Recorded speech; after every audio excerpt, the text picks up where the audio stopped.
50 বছরের মধ্যে ছাত্র যুবক তরুণদের নেতৃত্বে একটি গণ অভ্যুত্থান হয়েছে এবং যেই গণ অভ্যুত্থানকে কেন্দ্র করে রাষ্ট্র ব্যবস্থার পরিবর্তন একটা ব্যাপক জনমত এবং জন আকাঙ্ক্ষা গড়ে উঠেছে।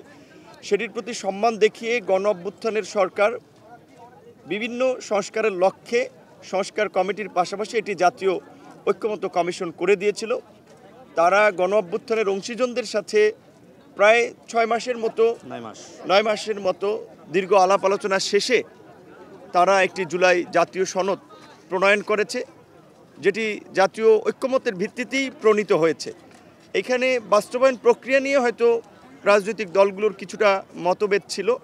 সেখানে সকলের একটা মৌলিক বিষয়ে ঐক্যমত ছিল যে এই জুলাই সনদ যেন অন্যান্য সময়ে রাজনৈতিক আলাপ আলোচনার কোনো দাবি দেওয়া সমঝোতার মতো যেন উপেক্ষিত না থাকে। তাই এই জুলাই সনদকে কার্যকর করার জন্য একটি আইনি ভিত্তি দেওয়া, যেন এই জুলাই গণ অভ্যুত্থানের নেতৃত্ব দানকারী নেতৃবৃন্দ এবং এই জুলাই গণ অভ্যুত্থানের আহত এবং শহীদ পরিবারেরা পরবর্তীতে যেন রাষ্ট্রীয় স্বীকৃতি পায়।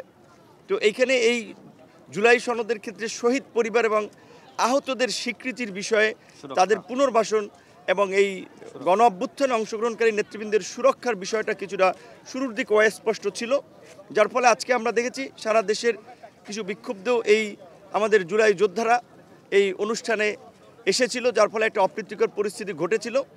এবং ওই যে বলে দাগ থেকে অনেক সময় দারুণ কিছু হয়, তো সেই অপ্রীতিকর ঘটনা ঘটলেও সেই ঘটনার প্রেক্ষাপটেই কিন্তু সরকার শেষ দিকে এসেও জুলাই সনদ সংশোধন করে এই জুলাই যোদ্ধাদের তাদের আপনার পরিবার এবং তাদের আইনি সুরক্ষা, তাদের আপনার ক্ষতিপূরণ, শহীদ পরিবারগুলোর মর্যাদার বিষয়ে একটা ধারা যুক্ত করেছে। সেজন্য আমরা ধন্যবাদ জানাই জাতীয় ঐক্যমত্য কমিশনকে, সরকারকে এবং জুলাই সহযোদ্ধাদের প্রতি দুঃখ প্রকাশ করছি যে তারা এইভাবে আজকের দিনটাতেও আসলে তারা লাঞ্ছিত হয়েছে, অনেক হামলার শিকার হয়েছে।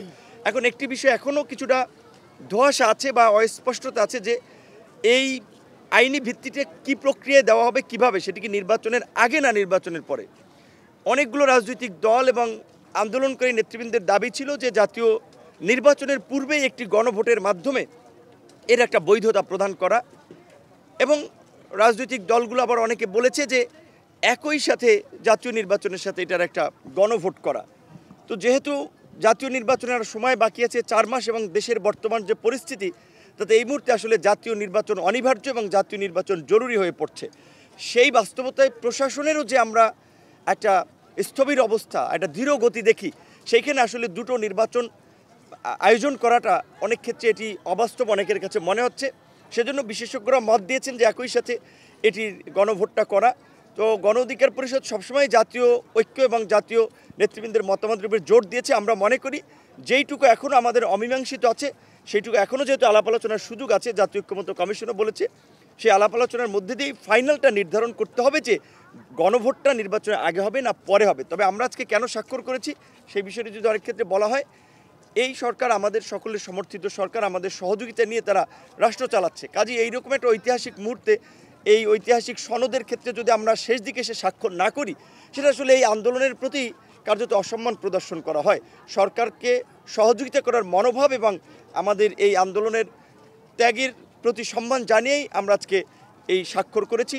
আশা করি সরকার একটি অধ্যাদেশের মাধ্যমে এর বাস্তবায়নের জন্য আইনগত ভিত্তি যতটুকু তারাও নিশ্চিত করতে পারে সেই চেষ্টাটি তারাও করে যাবে। পাশাপাশি আমাদের যে রাজনৈতিক কমিটমেন্ট সমগ্র জাতির সামনে, সেটি বাস্তবায়নে সবাই অঙ্গীকারবদ্ধ থাকবে, এই ভরসায় আমরা আজকে স্বাক্ষর করি।